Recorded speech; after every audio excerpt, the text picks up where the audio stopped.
I'm John Mueller, a search advocate at Google. Part of my job is to help folks like you grow their web presence through the help of Google Search. In this session, we'll talk briefly about Google Images, other places where images are shown, and go through best practices for images.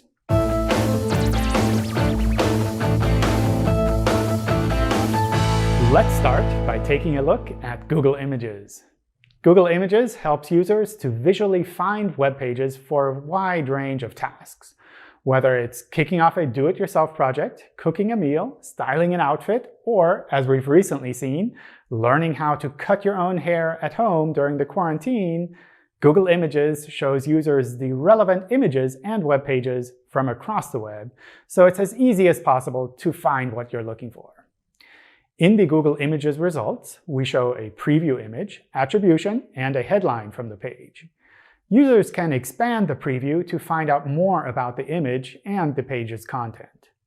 If a result is deemed to be a product, a recipe, or a video, which you can specify with structured data, we show that information to the user. Where appropriate, we give users information about an image licensing opportunity.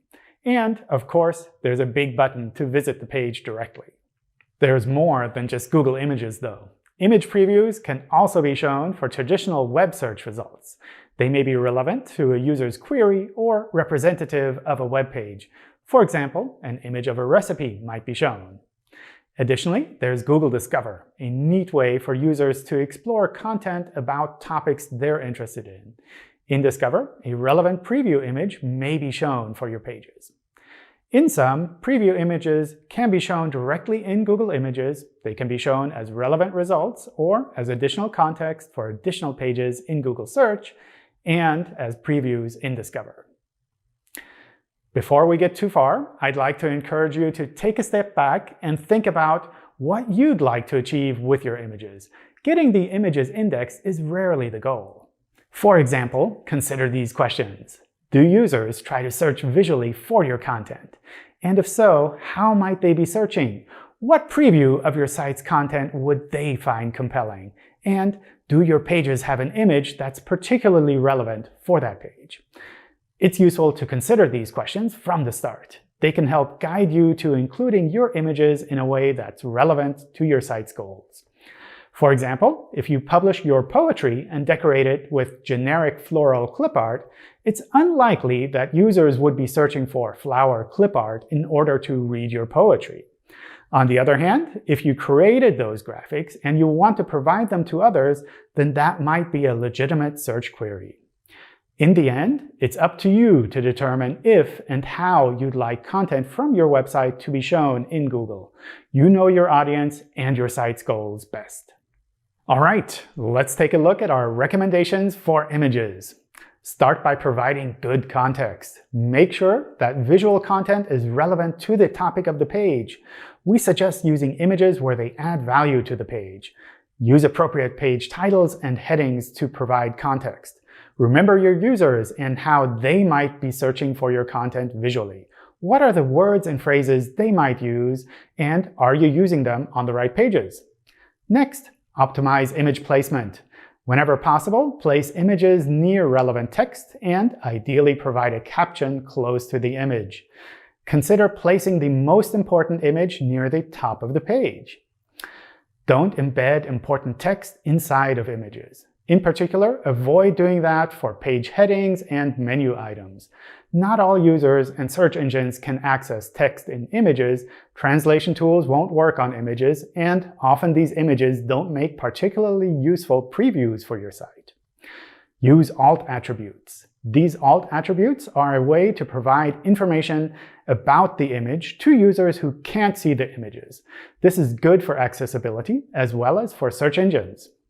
Use high-quality images. High-quality images appeal to users more than blurry, unclear, low-resolution images. Sharp images are often more appealing in the result thumbnail and increase the likelihood of getting traffic from users. Create informative and high-quality sites. Good content on your pages is just as important as visual content for Google Images. It provides context and makes the results more actionable for users. Page content may be used to generate a text snippet for the image, and Google considers page content quality when ranking images. Create mobile and desktop-friendly sites. Users search on Google Images more from mobile than on desktop. It's important that you design your site for all device types and sizes. Use a mobile-friendly testing tool to test how well your pages work on mobile devices. Then, use a good URL structure for your image files. Google uses the URL path as well as the file name to help it understand your images. Consider organizing your image's content so that URLs are constructed logically. Avoid changing your image URLs, and use 301 redirects when they do need to be changed. Images tend not to be crawled as frequently as web pages, so it's important to use persistent URLs for them. And when it comes to URLs, make sure they're not blocked by robots text, if you'd like them used as previews on Google. Let's briefly talk about robots text. If you don't want images from your pages to be shown in search, a good way to do that is to disallow their crawling in the robots text file. This file needs to be in a specific machine-readable format, so it's good to double-check that you're blocking the appropriate URLs properly and not blocking too much. While we feel it's often useful to allow users to search visually for your content, this is ultimately your decision as a site owner. Whew, that's a lot. Following these general best practices will definitely help search engines to better understand your site's images already. If you want to go further, we also have some advanced techniques to consider. Add appropriate structured data markup. Structured data is a way of providing machine-readable information about your pages and their content. Depending on the type of page, you might use different kinds of structured data. For example, a recipe page may use recipe structured data.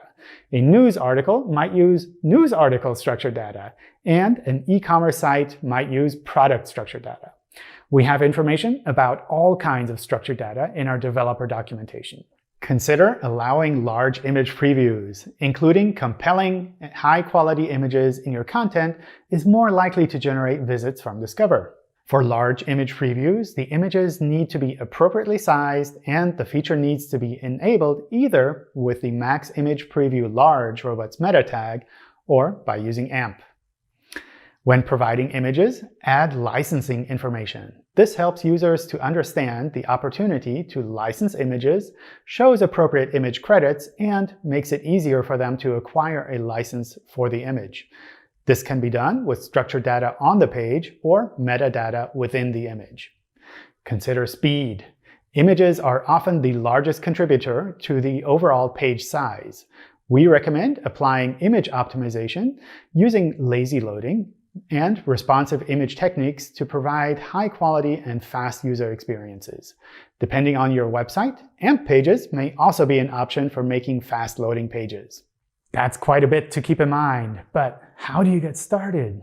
A good general approach when reviewing and improving a website is to pick a sample of pages from various parts of your website and to work on those first. Checking those pages regularly helps to double-check your progress. This will help you determine which changes to make and how to best make them. Once you've worked it out for a few pages, it's often relatively easy to apply that to the rest of your website.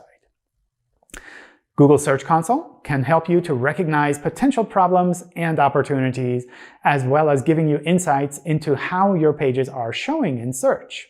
For example, you can confirm that your structured data is recognized properly, check the site's speed, and track how its images are performing.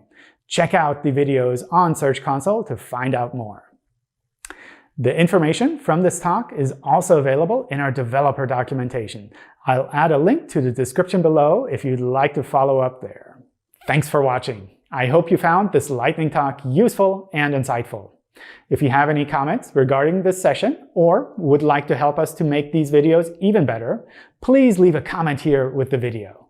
And as always, if you have any questions, feel free to drop by our help forums to discuss with the experts, contact us on Twitter, or join us in one of our events.